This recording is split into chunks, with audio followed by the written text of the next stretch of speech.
ba daɗi wajen ma ba daɗi. Ɗan Fulani? Kana nan? Wallahi ina nan. Yalli jam? Jam na shori ko? Gari. Sannu Modibo. Yawwa sannu. Ni mafarki na jiya.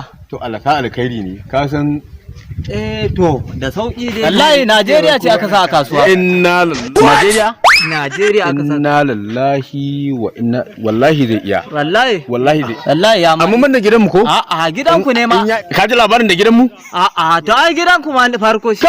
Wallahi ba uban da isa. Ya sun ba uban da isa wallahi ƙarya ne. Ni da za mu. In zai bare-baren shi sai zai bare-bare amma wallahi ban da gidanmu. Ni ko 100 ne ma an bani ai. Dan Fulani na zuwa. Ina tufa tuntunin kuma. Yanzu an sa Najeriya a kasuwa? Mu ana gawa mutane tun da mu an mana bayani ai. An faɗa mana mu ne bamu ji ba. To gashi yanzu sai da ƙasa barin koma gida.